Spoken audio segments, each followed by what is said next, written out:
Salut à tous, c'est Emma Petit. Bienvenue sur ma chaîne dédiée à l'économie domestique, au nettoyage et à la propreté de la maison et des objets. N'oubliez pas de vous abonner à ma chaîne. Passons maintenant directement au sujet de la vidéo.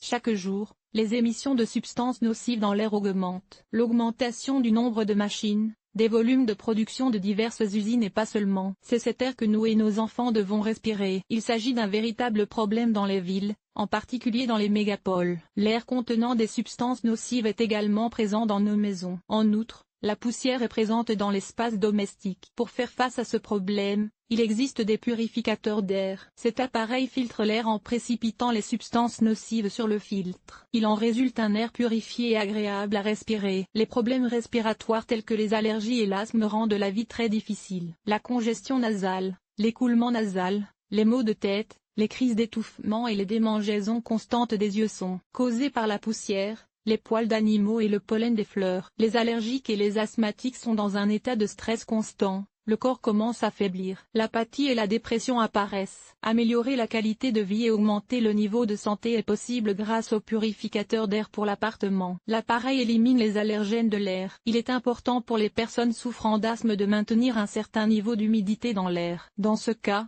il est utile d'envisager l'achat d'un laveur d'air ou d'un purificateur d'air. Que faut-il rechercher lors de l'achat d'un purificateur d'air? Zone d'utilisation. Pour que l'appareil soit efficace, il faut tenir compte du volume de la pièce traitée. En effet, chaque appareil est conçu pour nettoyer un certain espace d'air. Si le purificateur d'air est utilisé dans différentes pièces, il est nécessaire de choisir un appareil dont le volume de traitement correspond au volume de la pièce la plus grande. Option d'installation. Il existe 3 types de purificateurs d'air. Les appareils de table sont conçus pour nettoyer un petit espace. Les appareils muraux sont fixés au mur. Cela permet de gagner de l'espace dans la pièce. Les appareils au sol sont l'option la plus pratique pour se déplacer d'un endroit à l'autre de la maison, tout en étant capable de traiter de grands volumes de masse d'air. À titre d'information, s'il y a des enfants dans la famille, les nettoyeurs de table doivent être placés hors de portée des enfants. Multitâche. L'option la plus courante est celle d'un purificateur d'air domestique multifonctionnel. Il existe des systèmes qui jouent à la fois le rôle de purificateur d'air et d'humidificateur ou de purificateur d'air et d'ioniseur. Les appareils modernes peuvent être équipés de fonctions supplémentaires, par exemple,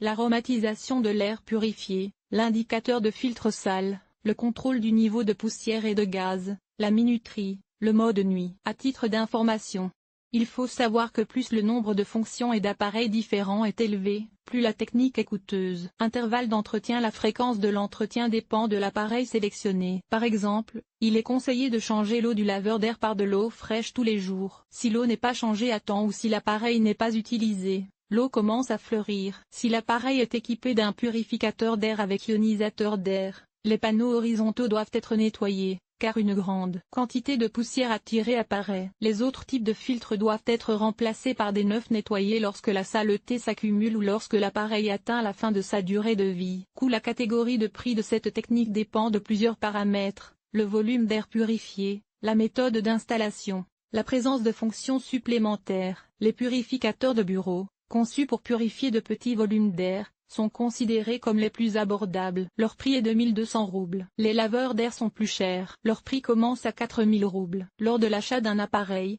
il convient de tenir compte de la fréquence de remplacement des filtres et de leur coût. Les purificateurs d'air et leurs caractéristiques électrostatiques. L'appareil fonctionne comme un aimant. Ces plaques ont une charge opposée aux petites particules chargées qui volent dans l'air. Il convient de souligner les avantages de ces nettoyeurs: l'absence de consommables et un niveau de bruit minimal pendant le fonctionnement. Les inconvénients sont la production d'ozone, dangereux pour la santé, et la faible productivité. Élimine la fumée de tabac, la suie, la poussière. Il est obligatoire d'essuyer les plaques du nettoyeur de la poussière attirée par les plaques. Sinon, le nettoyeur électrostatique ne sert à rien. Ioniseur. L'air est purifié par les anions produits par l'appareil. Les anions entrent en collision avec les particules de poussière et les allergènes et les précipitent. Il vaut la peine d'étudier en détail les types d'ioniseurs domestiques, car un appareil mal choisi peut être nocif pour la santé. Il est possible d'éviter l'impact négatif de l'ioniseur sur l'organisme en allumant l'appareil uniquement pendant la journée. Filtre EPA. L'un des meilleurs filtres pour une purification efficace de l'air est connu sous le nom de filtre EPA. Un purificateur équipé de ce filtre capture les fines particules de peau,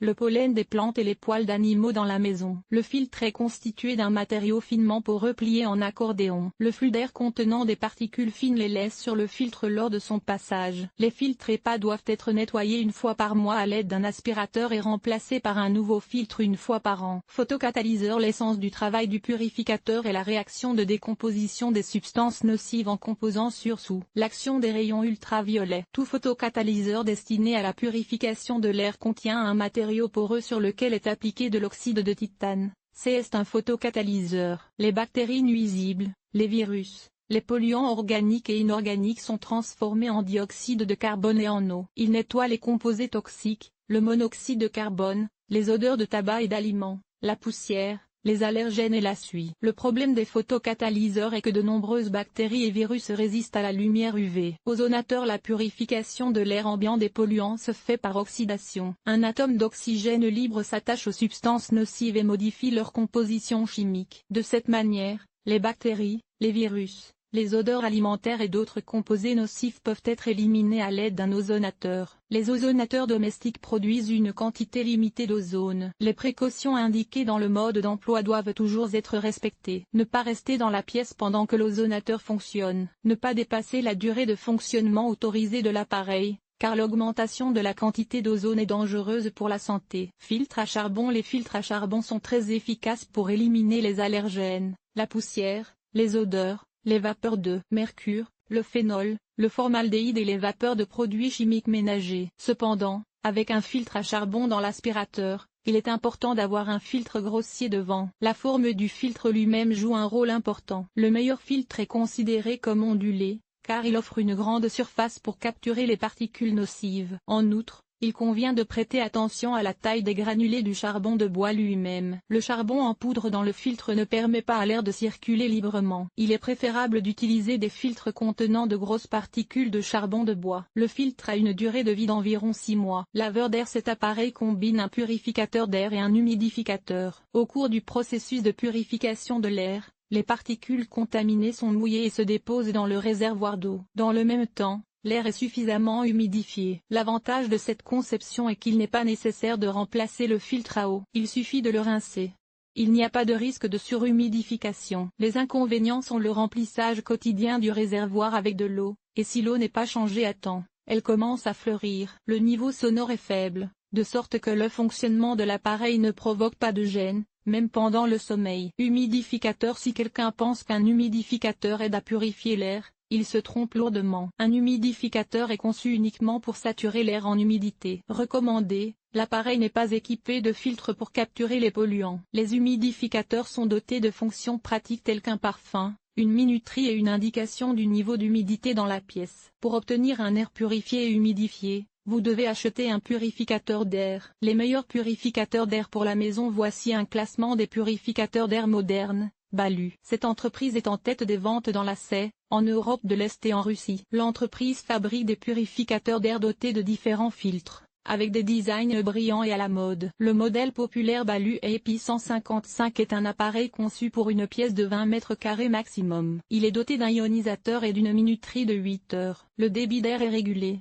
Le niveau sonore est de 47 décibels. Des filtres à charbon et EPA sont utilisés. Vanta, entreprise allemande qui a produit le premier purificateur d'air au monde. Les purificateurs d'air de cette marque sont faciles à utiliser. Le modèle populaire Vanta LW25 est un purificateur d'air conçu pour nettoyer les masses d'air dans des pièces d'une superficie de 20 à 40 mètres carrés. La capacité d'eau est de 7 litres. Il est équipé d'un régulateur d'intensité et d'un indicateur de niveau d'eau. Le niveau sonore est de 42 décibels. Le filtre est à eau. Xiaomi, une jeune entreprise chinoise en plein développement. Sa gamme de produits comprend toutes sortes de filtres pour la purification de l'air. Le Xiaomi Air Purifier 2 est un modèle très populaire. L'entrée d'air se fait par 4 côtés. Il y a un filtre grossier, un filtre à charbon et un filtre EPA. Il vous avertit lorsque les filtres sont sales. Contrôle électronique peut être contrôlé à partir d'un smartphone. Conçu pour des pièces d'une superficie maximale de 46 mètres carrés. Niveau sonore à vitesse minimale. 34 décibels. Philips.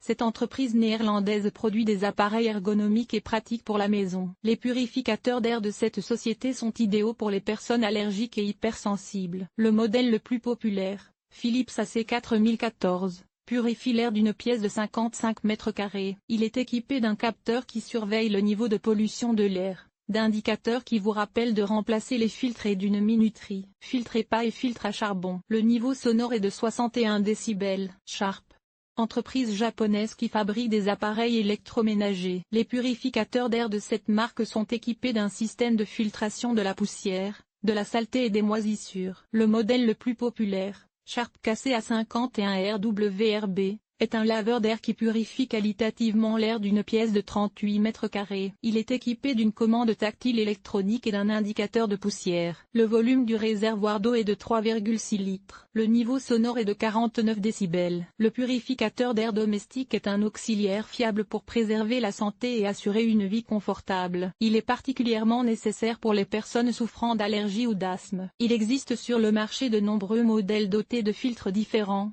d'un design élégant et d'un prix abordable. Il appartient à chacun de décider du choix à faire lors de l'achat d'un appareil.